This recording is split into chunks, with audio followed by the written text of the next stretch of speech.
Μπορώ να πω ότι ήμουνα από τα 20 με 30 αφότου έγινε το συμβάν μέσα στην πλατεία Εξαρχείων. Όταν έφτασα, οι άνθρωποι που βρισκόντουσαν εκεί ήταν περικυκλωμένοι από αρκετές δημιουργίες, από 6 δημιουργίες των ΜΑΤ σίγουρα. Και γύρω στις 10 περιμέναμε το σχόλασμα. Το σχόλασμα δεν ήρθε και διαταχθήκαμε να πάμε σε κάποιο άλλο σημείο στα Εξάρχεια, στο Υπουργείο Πολιτισμού. Μετά από κάποια ώρα, περίπου 10:30, ήρθε ένα τζιπάκι, το οποίο μας ενημέρωσε για ένα παιδί το οποίο είχε πυροβοληθεί στα Εξάρχεια. Μας είπε ότι ίσως και να μην ήταν εν ζωή. Και εγώ εκείνη την ώρα αυτόματα είπα τους συναδέλφους μου, κατεβάστε λέω τις ασπίδες κάτω. Ίσως απόψε λέω δεν σχολάσουμε. Βρήκα αρκετούς γνωστούς, τους ρώτησα παιδιά τι έγινε. Είχα ακούσει ότι είχε χαθεί μια ζωή από σφαίρα μπάτσου. Αλλά πραγματικά προσπάθησα μέχρι την τελευταία στιγμή να μην το πιστέψω. Ήταν πραγματικά ακραίο. Ρωτάω και μου δώσαν την εξής απάντηση. Στη Μεσολογγίου φάγανε ένα παιδί. Τους λέω, παιδιά, τι σημαίνει φάγαν? Το σκοτώσανε εν ψυχρό. Μου εξηγούν το συμβάν και αποφάσισα να γίνω ο ίδιος η πέτρα που πέφτει απάνω στην τζαμαρία με μίσος.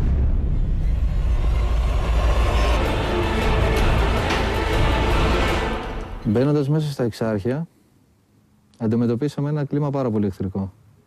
Υπήρχαν κάδοι αναμένοι, υπήρχε κόσμος που φώναζε, αλόφρονες. Είχε έρθει κάποια ηλικιωμένη κυρία και πιάστηκε πάνω από την ασπίδα μου. Έβριζε, έλεγε αλήτες, αυτό σκοτώσατε ένα παιδί. Εμείς ακόμα δεν ξέραμε, δεν είχαμε συνειδητοποιήσει τι ακριβώς είχε γίνει. Έπειτα έψαξα και βρήκα και τον άνθρωπο που ο Αλέξης του πέθανε στα χέρια. Μου περιέγραψε τη σκηνή και ομολογώ πως πραγματικά ήταν φρικτή. Και όσο και αν δεν το είχα δει, προσπαθούσα να φτιάξω μια εικόνα και αυτό ήταν φρικιαστικό. Μου είπε λοιπόν ότι μετά από 1/4 αφού του έφαγε τη σφαίρα, είχε παγώσει στα χέρια μου και γύρισα και είπα στη δημιουργία που είχε πλησιάσει, παιδιά μην πείτε λέξη, απόψε θα καεί η Αθήνα.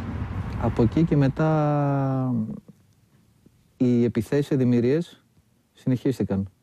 Κάθε δημιουργία που έμπαινε μέσα δεχόταν επίθεση με μολότοφ, με γλάστρες, με πέτρες, με σίδερα, με τούβλα και κάποιες γυναίκες συναδέλφων, μητέρες κτλ. Στέλνανε στα κινητά μηνύματα το νου σας λέει γιατί ζητάνε λέει αίμα κάποιου αστυνομικού σαν αντίπεινα. Και εντύπωση μου έκανε το εξής, ότι δεν προπαγανδίστηκε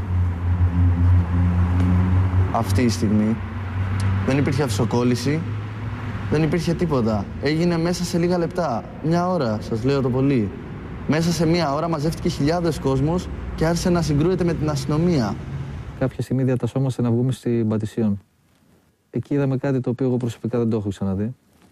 Και αυτό ήταν 1000 και πλέον άνθρωποι όλων των ηλικιών, εξαγριωμένοι, με μπετόβεργες, με βαριοπούλες, με σιδερένια κάγκελα τα οποία είχαν βάλει μπροστά πανιά, στουπιά και τα κάνανε φλεγόμενα κόντια, με πτυσσόμενα γκλόπ, με ρόπαλα του baseball, δεν θυμάμαι, μιλάμε για απίστευτα φωνικά όπλα.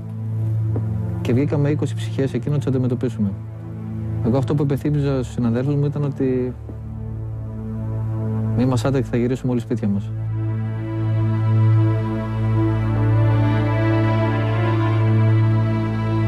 Όσο και αν σας φανεί παράξενο, και ο Λεωνίδας είχε πολλές επιφυλάξεις για αυτή τη συνέντευξη. Κουκουλοφόροι και Μπάτσι διαφωνούν σε πολλά. Συμφωνούν όμως ότι είναι δύσκολο να εμπιστευτείς δημοσιογράφο. Αν κατεβαίνατε μία από αυτές τις ημέρες στο κέντρο, θα βλέπατε ότι θύμιζε ένα σημείο ενός πολέμου.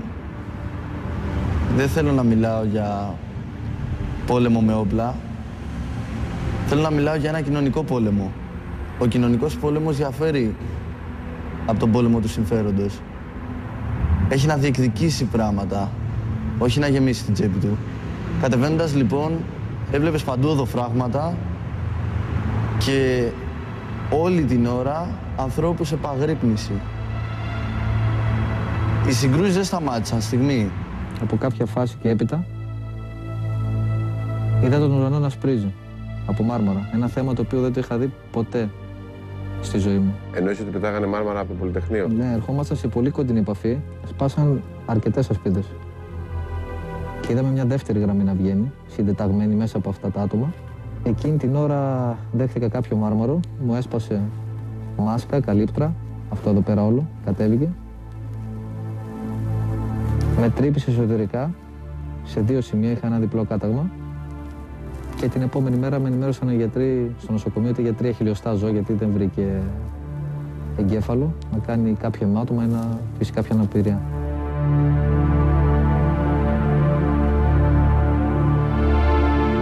Πολλές στιγμές, ακούγοντας τον Λεωνίδα και τον Πέτρο, αναρωτήθηκα τι κάνει τους ανθρώπους τόσο διαφορετικούς. Πρωταγωνίστησαν στα ίδια επεισόδια. Ίσως οι ματιές τους διασταυρώθηκαν εκείνο το βράδυ. Και τώρα μιλούν, λες και τίποτα κοινό δεν έζησαν. Την ώρα που έφαγα το μάρμαρο, είδα από τη μάσκα μου κάτω να ξεχυλίζουν αίματα. Όμως εκείνη την ώρα δεν είχα το δικαίωμα του να λιγοψυχήσω. Ήθελα να στηρίξω έναν αδέλφος μου. Και με την άκρη του ματιού, την ώρα που τρέχαν τα αίματα, βλέπω μια τρίτη γραμμή να βγαίνει με μπετόβεργες και βαριοπούλες. Και να μας λέει, απόψε εδώ θα πεθάνετε. Εκείνη την ώρα, παρότι δεν μπορούσα να αναπνεύσω από το αίμα, σηκώθηκα όρθιος και είπα στους συναδέλφους μου, όλοι όρθιοι και πάμε, απόψε θα γυρίσουμε σπίτια μας. Και μετά λοιπόν τη σφοδρή τη σύγκρουση, γυρνάω πίσω και βγάζω τη μάσκα.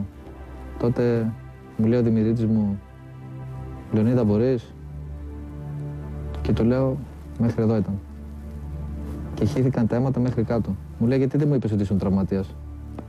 Ήθελα, λέω, πρώτα να τους αποθήσουμε, λέω. Αν έβγαζα τη μάσκα και βλέπατε το αίμα, εσείς, θα παίρναν οι άλλοι θάρρος και εσείς θα χάνετε το ηθικό και θα περνάγαν από πάνω μας. Εκεί λοιπόν επιχειρήσαμε να πάμε μέσα στο Πολυτεχνείο για να συνεχιστούν οι συγκρούσεις με τους αστυνομικούς, καθότι ήμασταν περικυκλωμένοι και στον δρόμο μας σπάσανε με δακρυγόνα. Γυρίσαμε πίσω, κάποιοι αποχώρησαν, πήγανε προς αστυνομική σχολή και εμείς μείναμε μέσα στην πλατεία. Και κάποια στιγμή λοιπόν, από τις σφοδρές επιθέσεις, αρχίζουν να σπάνε κράνια, σπίδες και οι μισοί συνάδελφοι να καλύπτονται πίσω από τους άλλους μισούς. Ερχόταν καινούργια υλικά, ερχόταν καινούργια χημικά, αλλά αυτοί ήταν εφοδιασμένοι με μάσκες και δεν τους έπιανε τίποτα.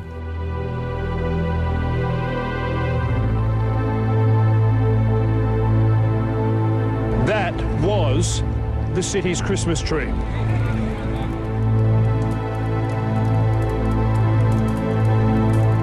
Χάρηκες όταν κάηκε το χριστουγεννιάτικο δέντρο στο Σύνταγμα?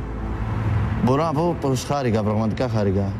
Και χάρηκα για τον εξής λόγο, γιατί εκείνη τη στιγμή, καθώς πλησίαζαν τα Χριστούγεννα, όλοι κοιτούσανε πραγματικά να δούνε πώς θα μπορέσουμε να σκεπάσουμε όλα αυτά τα γεγονότα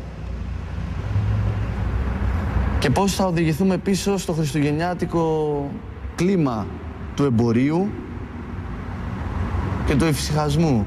Υπήρχαν δημιουργίες οι οποίες φυλάγανε το χριστουγεννιάτικο δέντρο στο Σύνταγμα και είχε δώρα για τα άπορα παιδάκια. Και δεχόταν επιθέσεις αυτές οι δημιουργίες και έλεγες γιατί. Αυτές φυλάνε χλευασμό, δεχόταν τα πάντα, δεν μπορείτε να φανταστείτε. Και λες γιατί. Μας φτύνα, μας βρίζαν, αλεύρια, αυγά.